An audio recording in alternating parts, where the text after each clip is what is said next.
Bonjour, c'est Cyril Vorer ou Chandra, bienvenue sur l'âme libre, une chaîne pour l'avancement spirituel. Ce dont je parle là, c'est un article que je viens de lire dans theguardian.com sur comme quoi en Chine, il y a une persécution religieuse contre les églises chrétiennes, contre les pasteurs chrétiens. Et en particulier, ce qui m'a vraiment attiré l'attention, c'est cette idée qu'apparemment, il y a le gouvernement qui est en train d'écrire une nouvelle traduction officielle de la Bible. Donc c'est le gouvernement communiste, donc par définition gouvernement athée, qui va donner au peuple chinois la compréhension correcte de ce que c'est que les enseignements de Jésus, de ce que c'est que les enseignements de la Bible. Moi, je trouve ça aberrant, et je vais en parler un petit peu plus tard.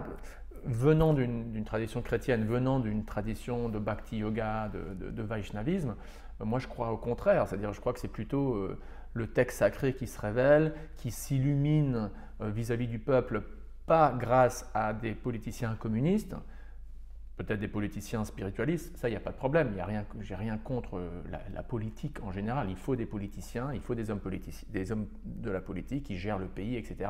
Et si ce sont des hommes ou des femmes qui sont pieux, qui sont spirituels, qui sont avancés spirituellement, bah, super quoi.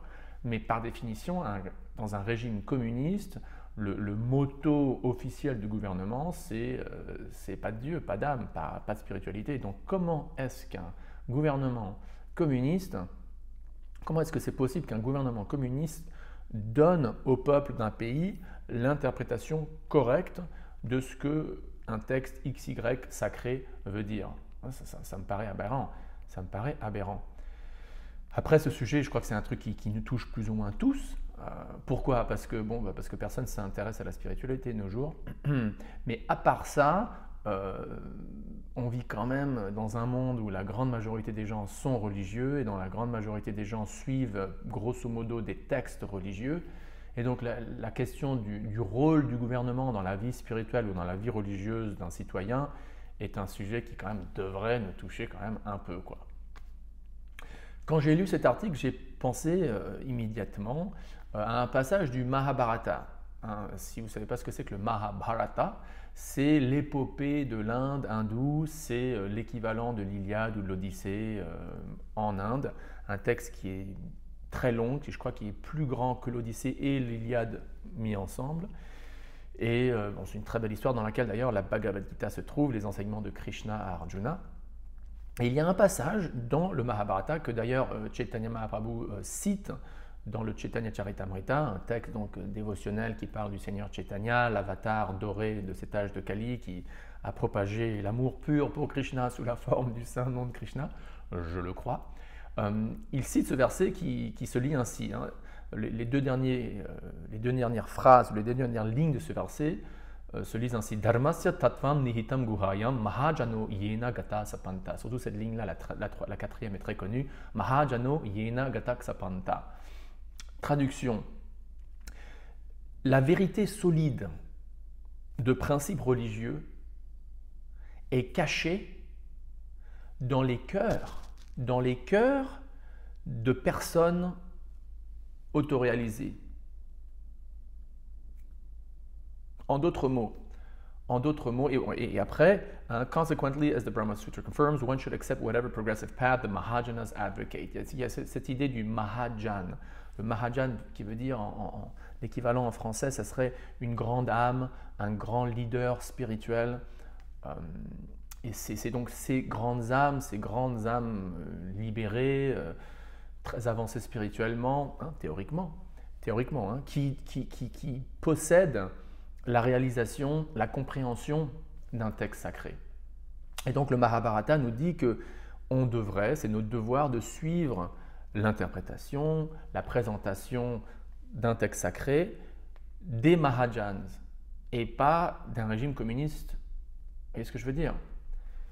Donc, même si on est cynique, même si on est un peu cynique, sceptique, et on dit de toute façon, écoute, les textes religieux, on sait très bien qu'il y a une grosse partie du texte, sinon pas tout, qui est mêlée avec la sauce imparfaite de l'humain, qui erre, même avec des bonnes intentions, Et donc, quand même, on va pas charrier, on va pas dire que les textes religieux, que ce soit la Bhagavad Gita, la Bible, le Coran, la Torah, etc., sont des textes qui sont immaculés et qui n'ont jamais été tachés par la conscience matérielle de l'homme. Hein. Même si on est sceptique comme ça, il faut faire une distinction entre qui propose une interprétation.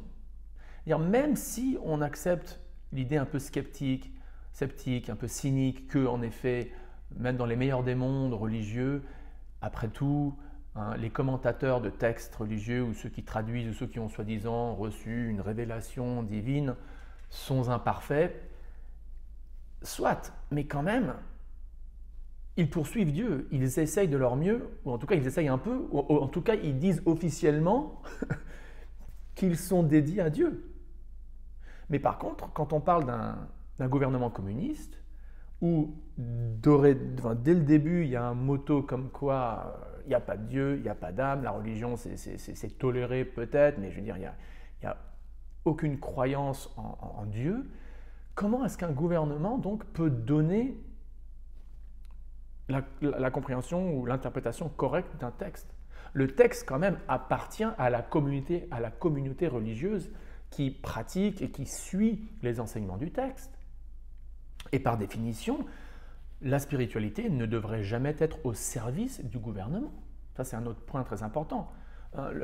L'article dit, il y a un prof à l'université de Caroline du Nord, un professeur qui s'appelle Lian Xi, et elle enseigne à Duke University, c'est en Caroline du Nord, à côté de Chapel Hill. Et elle dit, selon elle, le gouvernement chinois a orchestré une campagne pour siniser, donc rendre chinois, le christianisme, pour transformer le christianisme en une religion pleinement domestiquée qui serait au service du Parti communiste. Alors moi, je trouve ça aberrant. C'est le contraire. C'est le contraire. Dans le meilleur des mondes, le gouvernement est au service de Dieu, et au service du peuple, et au service de Dieu. Et non pas le contraire. Ce n'est pas Dieu et la religion et les spiritualistes qui doivent s'adapter à l'agenda imparfait d'un gouvernement communiste. Enfin, moi, ça me fait penser que je suis très content d'être en France ou aux États-Unis, où malgré les problèmes qui existent, j'ai tout à fait le droit de pratiquer la religion de mon choix, de chanter Hare Krishna en public même, d'essayer de convaincre tout le monde que Krishna c'est Dieu et qu'il faut croire en la réincarnation et à la loi du karma, etc. etc. Est-ce que c'est un monde parfait? Est-ce que l'Occident ou la France, les États-Unis sont des pays avec des gouvernements parfaits? Non. De toute façon, on vit dans un monde imparfait, mais c'est relatif quand même. Et donc moi, je suis quand même très content. I thank my lucky star, comme on dit. Je remercie mon étoile chanceuse. C'est un anglicisme. Je remercie le ciel que je puisse avoir la liberté de pratiquer la conscience de Krishna, le Bhakti Yoga ouvertement, sans que le gouvernement insiste que l'interprétation de la Bhagavad Gita ou la Bhagavad Gita même que je suis en train de lire est suspecte parce qu'elle ne sert pas les intérêts du gouvernement socialiste ou du gouvernement communiste du pays dans lequel je vis, quoi. Donc merci le ciel pour ça. Et voilà, donc quelques pensées là-dessus. Si vous avez des commentaires là-dessus, eh bien mettez-les dans les commentaires en bas. Et abonnez-vous s'il vous plaît, parce que comme ça fait croître cette chaîne et croître. À bientôt. Hare Krishna.